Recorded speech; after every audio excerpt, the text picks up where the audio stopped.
आज की जो हमारी यूनिट है थर्ड यूनिट थर्मोडायनामिक पोटेंशियल। अभी हमने पढ़ा कि जो कोई भी थर्मोडायनामिकल प्रोसेस है तो उसमें किसी भी थर्मोडायनामिकल सिस्टम की कंप्लीट इन्फॉर्मेशन अगर हमें लेनी है तो जो variable thermodynamical variable pressure, volume, temperature और entropy they are more than sufficient कि हम कंप्लीट इन्फॉर्मेशन उनसे ले सकते हैं। पर there are certain energy terms are also which are experimentally measurable under some fixed condition। कोई कुछ कंडीशन इम्पोज कर दी और वो जो एनर्जी टर्म है उनसे भी हम उस जो थर्मोडायनेमिकल सिस्टम उसकी इंफॉर्मेशन को डिराइव कर सकते हैं। तो जो ये एनर्जी टर्म है they are known as a thermodynamic potentials also. जो thermodynamical potential they are used to measure the energy of a system in terms of different variable. अगर हमारे पास दो वेरिएबल है, चारों है दो, तो उन दो वेरिएबल्स का यूज करके with the help of this thermodynamical potential we can completely get all the information of the thermodynamical system। तो जो थर्मोडायनेमिकल पोटेंशियल है किसी भी सिस्टम के इक्विलिब्रियम स्टेज पर इंफॉर्मेशन को करने के लिए in order to describe an equilibrium behavior of a system in more convenient way you will use this energy term or this thermodynamical potential। जो thermodynamical potential describe the equilibrium state of a thermodynamical system regardless how that state is approached. जो equilibrium state है वो कैसे approach हुई ये matter नहीं करता, पर जो इक्विलिब्रियम स्टेज है किसी थर्मोडायनेमिकल सिस्टम की उस स्टेज के आने के बाद उसका थर्मल बिहेवियर हम किससे स्टडी करेंगे, थर्मोडायनेमिकल पोटेंशियल से। और ये जो थर्मोडायनेमिकल पोटेंशियल है we can form by combining the basic coordinate या thermal variable pressure, volume, temperature and entropy in various ways are called the thermodynamical potential और थर्मोडायनेमिकल फंक्शन। जो इनको थर्मोडायनेमिकल पोटेंशियल इसलिए कहा है क्योंकि they give the information of work done from when the system is going from one state to another state. One state to another जैसे phase change है, phase change में पहले जो थर्मल सिस्टम था वो अगर आइस की फॉर्म में फिर वाटर की फॉर्म में कन्वर्ट हो गया, उसकी स्टेट क्या पहले स्टेट क्या थी, वाटर आइस की फॉर्म में था, दूसरी स्टेट क्या होगी कि वो वाटर की फॉर्म में कन्वर्ट हो गया। तो जितना वर्क डन हुआ है दोनों स्टेट तो उसको रिप्रेजेंट करते, इसलिए इनको पोटेंशियल नाम भी दिया है, थर्मोडायनेमिकल पोटेंशियल और थर्मोडायनेमिकल फंक्शन। अगर हमारे पास एक थर्मोडायनेमिकल फंक्शन है पोटेंशियल, उससे हम नंबर ऑफ इक्वेशंस या नंबर ऑफ इंफॉर्मेशन निकाल सकते हैं। फर्स्ट जो है थर्मोडायनेमिक इंटरनल एनर्जी या फिर इंट्रिंसिक एनर्जी भी कह सकते हैं। जो ये इंटरनल एनर्जी है वो सिस्टम की इंटरनल स्ट्रक्चर पर डिपेंड करती है कि उसके अंदर जो इंटरनल चेंज हो रहे हैं उससे चेंज, पर जो एक्सटर्नल फोर्स है that will not impact the internal energy of the thermal system. इसको हम यू से रिप्रेजेंट करेंगे और depend on it's thermodynamical state. जो थर्मोडायनेमिकल स्टेट है कैसे अप्रोच हुई, क्या मेथड क्या प्रोसेस रहा, वो उस क्या पाथ फॉलो किया गया, उस चीज़ पर डिपेंड ना करके उसकी जो स्टेट है इक्विलिब्रियम स्टेट वो अप्रोच कैसे हुई। और जो इंटरनल सिंगल वैल्यूड फंक्शन है, वेल डिफाइंड फंक्शन है और completely describe the state of the system. और जो चेंज इसको डी यू से रिप्रेजेंट करेंगे। जब सिस्टम वन स्टेट से दूसरी स्टेट में जा रहा है तो जो डी यू एनर्जी का चेंज है वो डिपेंड कर रहा है कि उसकी फाइनल स्टेज क्या है। It does not depend the how that final stage is approached. तो according to with the help of thermodynamical laws and thermodynamical potential we can get complete information of a thermodynamical system। तो according to first law of thermodynamics del Q is equal to D U plus P D V, और del Q को अगर हम इन terms of entropy लिखें तो क्या होगा, del Q is T D S. तो यहाँ से क्या हो गया, T D S is equal to D U plus P D V. तो D U is equal to T D S minus P D V. तो डी यू एक thermodynamical potential thermal function है in terms of thermal variable pressure, volume, temperature and entropy. This we can say the first thermodynamical potential. Next है Helmholtz function F. F से represent करते हैं Helmholtz is free energy is defined by the equation F is equal to U minus T S. We can say that it is a subtraction of internal energy and product of entropy. F is equal to U minus Ts. For a infinitesimal small process कि थोड़ा सा एक for the small time, for the small temperature variation, for the small change of volume के लिए अगर कि Helmholtz function पर क्या इम्पैक्ट पड़ेगा, तो डेरिवेटिव कर देंगे चेंज को नोट करने के लिए। D F is equal to D U minus, यहाँ पर प्रोडक्ट रूल लगेगा डेरिवेशन का, T D S minus S D T हो जाएगा। और जो डी यू है उसको हम लिख सकते हैं from the first law of thermodynamics, या फिर जो ऊपर डिराइव्ड की अभी हमने इंटरनल एनर्जी की equation D U is equal to T D S minus P D V, इस वैल्यू को यहाँ रख देंगे। तो यहाँ से हमारी जो फाइनल वैल्यू आएगी वो ये आएगी डी एफ की minus P D V F minus S T D. अगर कोई thermodynamical process at the constant temperature पर हो रहा है तो वहाँ पर Helmholtz function D F change in Helmholtz function क्या हो जाएगा, माइनस पी डी वी। और कांस्टेंट टेम्परेचर और कांस्टेंट वॉल्यूम पर जो हेल्महोल्ट्ज फंक्शन है उसकी वैल्यू वो क्या हो जाएगा, कांस्टेंट हो जाएगा। दोनों अगर हमने कांस्टेंट ले लिए डीवी और डीटी की, जो प्रोसेस हो रहा है थर्मो एट कांस्टेंट वॉल्यूम और कांस्टेंट टेम्परेचर पर है, तो वहाँ से एफ की वैल्यू क्या आ जाएगी, एफ की वैल्यू आ जाएगी कांस्टेंट। तो यहाँ से हेल्महोल्ट्ज फंक्शन को is a physical quantity in terms of energy unit which does not change during a isothermal or isochoric process।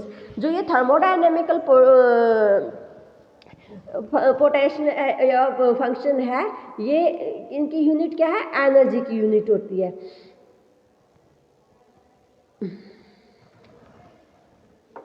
और स्केलर क्वांटिटी है, all the thermodynamical functions are scalar quantity used to describe the state of the system, thermal equilibrium state of the system।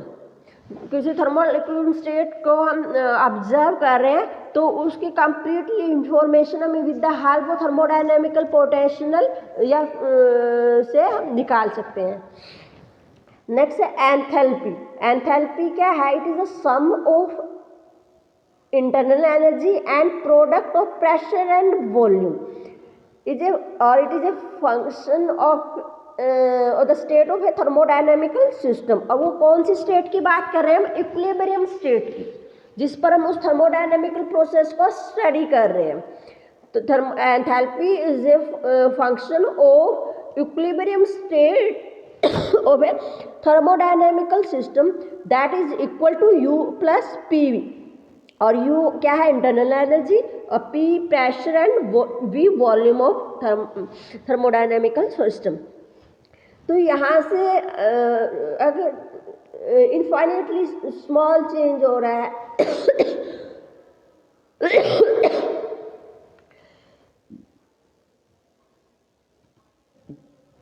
Equilibrium में study कर रहे हैं हम system को, पर अगर इनफाइनाइट स्मॉल चेंज हो गया उसकी इनिशियल इक्विलिब्रियम स्टेट से, तो एंथैल्पी में कितना चेंज होगा। तो हम उसका एंथैल्पी में चेंज निकालने के लिए क्या करेंगे, उसका डेरिवेटिव कर देंगे। D H is equal to क्या हो जाएगा, डी यू, यहाँ पर प्रोडक्ट रूल रखेगा P D V plus V D P, और डी यू को हम क्या लिख सकते हैं, T D S minus P D V, और यहाँ से डी एच की वैल्यू ये आ गई T D S plus V D P.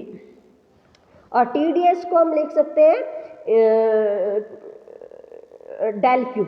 तो यहाँ से फाइनल वैल्यू क्या हो जाएगी एंथैल्पी चेंज की, डेल क्यू प्लस VdP। अगर ये प्रोसेस एट कोई thermodynamical process at constant pressure पर है तो जो ये लास्ट वैल्यू है VdP ये क्या हो जाएगी उस केस में 0 हो जाएगी। तो DH क्या हो जाएगा डेल क्यू। और तो यहाँ से S2 माइनस S1 क्या हो गया Q1। अगर total is equal to the heat that is transferred, जितनी हीट उस सिस्टम को दी है उसके इक्वल आ जाएगी। और Q को इन टर्म कांस्टेंट प्रेशर पर हो रहा है तो Cp इंटू dt भी लिख सकते हैं। Is much more important. तो ये जो इक्वेशन है ये कहाँ यूज होती है इंजीनियरिंग और केमिस्ट्री में। इसके हेल्प से बहुत सारी एप्लीकेशन डिराइव की जाती है, बहुत सारी इंफॉर्मेशन किसी भी थर्मोडायनेमिकल सिस्टम की निकाली जाएगी। Next Gibbs function. Gibbs function is defined as H minus TS। H को हम क्या लिख सकते हैं U प्लस PV। इसका डेरिवेटिव कर दिया कि थर्मोडायनेमिकल सिस्टम से फॉर इनफाइनाइटली स्मॉल चेंज आ गया मीन्स तो उसके अकॉर्डिंगली G की वैल्यू चेंज हो जाएगी और कितनी वैल्यू चेंज हुई है वो हम डेरिवेशन से निकालेंगे, डिराइव कर देंगे उसको। dG is equal to DH, यहाँ पर प्रोडक्ट रूल लगेगा ये आ गई। और DH की वैल्यू क्या है हमने प्रीवियसली कैलकुलेट की थी TdS प्लस VdP। तो ये जो वैल्यू है DH की यहाँ रख दी और सिंप्लीफाई किया इक्वेशन को तो क्या हुआ VdP माइनस SdT आ गया। अगर प्रोसेस रिवर्सिबल आइसोथर्मल और आइसोबैरिक प्रोसेस है जैसे कि फेज चेंज हो रहा है, phase change will occur at constant pressure and temperature, तो यहाँ पे DT और DP क्या हो जाएंगे 0 हो जाएंगे। तो DG क्या G कांस्टेंट। तो ड्यूरिंग द फेज चेंज जो हमने फेज डायग्राम में पढ़ा vaporisation sublimation fusion they take place isothermal or isobarically. So during that change G will जो Gibbs free energy that will be remains constant or during the sublimation line या along the sublimation line or sublimation and fusion या vaporization line or या fusion line the both the process occurring means the process is जितना अगर melting की बात करें ice water में melt हो रही है, वाटर आइस में फ्रीज हो रहा है। तो along that फ्यूजन लाइन तो रिवर्सिबली भी अकर कर रहे हैं। तो इन सच की situation Gibbs constant will be constant, Gibbs free energy will be constant. Next है कि थर्मोडायनेमिकल वेरिएबल क्या है। जो हम किसी भी थर्मोडायनेमिकल सिस्टम को डिस्क्राइब करने के लिए जो हमने पैरामीटर्स लिए, वेरिएबल्स लिए हैं वो क्या है thermodynamical variable. Pressure, volume, temperature, internal energy, entropy. और जो property of property change this parameter will change with the system passes from one state to another. अगर एक इक्विलिब्रियम स्टेट से दूसरी इक्विलिब्रियम स्टेट में जा रहा है सिस्टम तो अकॉर्डिंगली ये जो वैल्यूज है वेरिएबल्स की ये भी चेंज हो जाएंगी। इनको थर्मोडायनेमिकल कोऑर्डिनेट कह लो, थर्मोडायनेमिकल वेरिएबल कह लो और या मैक्रोस्कोपिक कोऑर्डिनेट। अगर इंडिविजुअल मॉलिक्यूल्स की इंफॉर्मेशन वो कर रहे हैं तो माइक्रोस्कोपिक कोऑर्डिनेट, और अगर बल्क की कर रहे हैं तो मैक्रोस्कोपिक कोऑर्डिनेट होंगे। एक्सटेंसिव, अब ये जो वेरिएबल्स की भी टू टाइप्स है, एक्सटेंसिव वेरिएबल और इंटेंसिव वेरिएबल। जो एक्सटेंसिव वेरिएबल है is a macroscopic parameter which specify the system in equilibrium state and which have value equal to the sum of its value in each parts of the system. जैसे depend upon the size and mass of the substance contained in the system. किस factor पे depend करे extensive variable, size and mass of the system. जैसे मास है हर एक molecules का या फिर एक पर्टिकुलर सेक्शन का या फिर सेल्स का डिस्कस करेंगे तो अलग होगा और पूरे सिस्टम का देखेंगे तो अलग होगा। अगर पूरे सिस्टम को हम सेल्स में डिवाइड करें और हर एक का मास ले लिया, पूरे सिस्टम का क्या होगा फिर सभी सेल्स के मास के सम के इक्वल होगा। or intensive variable, also macroscopic parameter which specify the system in equilibrium state or has the same value as in any parts of the system. जैसे टेम्परेचर है, पूरे सिस्टम का भी वही रहेगा जो किसी पर्टिकुलर पार्ट्स का या पर्टिकुलर सेल का ले रहे हैं उसी सिस्टम की। और साइज ऑफ सब्सटेंस पर डिपेंड नहीं करता, प्रेशर पूरे सिस्टम का और इंडिविजुअल सेम रहेगा, viscosity, specific heat, refractive index, density, these are the intensive variables हो गए। एक्सटेंसिव वेरिएबल और intensive variable. Extensive or intensive variable are used to describe the thermal equilibrium state of a system. पर extensive और intensive में फ़र्क क्या है? Extensive depend करते size और mass of a substance contained in the system, और जो intensive है वो independent है। और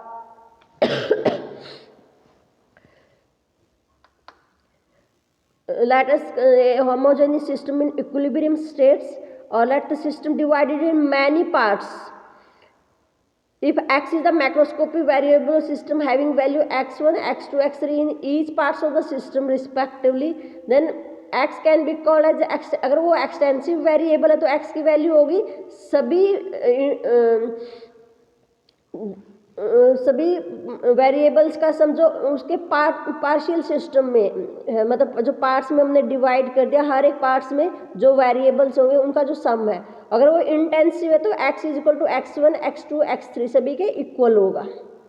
जैसे टेम्परेचर है, टेम्परेचर पूरे थर्मोडायनेमिकल सिस्टम का हमने कह दिया कि इतना है, तो हर एक मॉलिक्यूल्स का या फिर उसमें जो अगर हमें उसको सिस्टम को सेल्स में डिवाइड कर दिया, हर एक सेल्स का सेम रहेगा। पर अगर मास की बात करें, पूरे सिस्टम का मास अगर 100 ग्राम है तो उसमें हर एक सेल्स का 100 ग्राम नहीं होगा उस सिस्टम की। तो अगर 10 सेल्स में सिस्टम को डिवाइड किया है और पूरा यूनिफॉर्म डिस्ट्रीब्यूशन है तो हम कह सकते हैं कि हर एक सेल का 10 ग्राम है। नेक्स्ट जो टॉपिक है वो है मैक्सवेल थर्मोडायनेमिकल रिलेशन। तो मैक्सवेल थर्मोडायनेमिकल रिलेशन है जो with the help of first and second law of thermodynamics, Maxwell derived 4 relation between thermodynamical variable pressure, volume, temperature and entropy। और जो ये thermodynamical relations है, they are very useful for analyzing any thermodynamical phenomena या thermal process। while deriving these, जब हम इन relations को derive करते हैं तो 4 पैरामीटर्स में से किन्हीं 2 को तो कांस्टेंट ले लेंगे एंड डिराइव द जो 2 बच गए उनके बीच में और रिलेशन डिराइव करें। Each relation is derive on the basis of one of the 4 thermodynamical function U, F, H and G। जो U, F and G, H है वो एग्जैक्ट डिफरेंशियल इक्वेशन है, और एग्जैक्ट डिफरेंशियल इक्वेशन में अगर हम 2 variables के रिस्पेक्ट में डेरिवेटिव करते हैं, order of differential does not matter. तो अगर यहाँ पे एक जनरल एग्जांपल लिया हुआ है, dx is equal to F of X Y is perfect differential. अगर मैं पहले x के रिस्पेक्ट में इसको डिराइव करती हूँ और फिर y के रिस्पेक्ट में, तो रिजल्ट सेम होगा अगर मैं y के रिस्पेक्ट में पहले डिराइव करके फिर x के रिस्पेक्ट में करती हूँ। Means for a perfect differential, order of differential does not matter। और यहाँ पर x क्या है? Thermodynamical function. Maxwell thermodynamical equation derive करेंगे, पहले उन्होंने डिराइव किया with the help of U, internal energy के उससे। तो according to first law of thermodynamics, del Q is equal to D U plus P D V, और D Q del Q को लिख के आ सकते हैं टी डी एस, यहाँ पर फिर टी डी एस और टी डी एस की वैल्यू रख दी। डी यू क्या हो गया? T D S minus P D V. D U क्या है? Thermodynamical potential. तो यहाँ टी और पी को कांस्टेंट रखे, एस और वी के रिस्पेक्ट में हम डिराइव करेंगे। तो पहले जो डी यू को डी एस के रिस्पेक्ट में डिराइव किया, वी को कांस्टेंट लेते हुए तो टी इक्वल टू टी आ गया। फिर डी यू को डिराइव किया विद रिस्पेक्ट ऑफ वी और एस को कांस्टेंट लेते हुए माइनस पी आ गया। अब जो डी यू है एक थर्मोडायनेमिकल पोटेंशियल और थर्मोडायनेमिक परफेक्ट डिफरेंशियल है। तो जो परफेक्ट डिफरेंशियल है हमने अभी आइडेंटिटी का यूज किया, उसमें order of differential does not matter. तो डी एस जो ये फंक्शन है इसको अब हम v के रिस्पेक्ट में डेरिवेटिव करेंगे और फिर इसको हम s के रिस्पेक्ट में डेरिवेटिव करेंगे और दोनों की जो लेफ्ट हैंड साइड है इक्वल होगी। यहाँ से ये आइडेंटिटी का यूज कर लिया और इस आइडेंटिटी का यूज करते हुए इसका डेरिवेटिव कर दिया with respect to of v और s को कांस्टेंट ले लिया, इसका with respect to s again derivative कर रहे हैं और v को कांस्टेंट ले लिया। तो ये एक मैक्सवेल इक्वेशन आ गई और दोनों को फिर इक्वेट कर दिया, दोनों की लेफ्ट हैंड साइड इक्वल है तो राइट हैंड साइड भी इक्वल होगी। यहाँ से एक मैक्सवेल इक्वेशन आ गई। मैक्सवेल करली D P by D S at constant v is equal to minus of curly dt by curly v at the constant entropy. Next Maxwell equation derive करेंगे with the help of Helmholtz free energy। तो f is equal to u minus ts differential कर देंगे, D F is equal to D U minus T D S minus S T D आ जाएगा। तो यहाँ पर D U minus T D S क्या आ जाएगा, माइनस पी डी वी।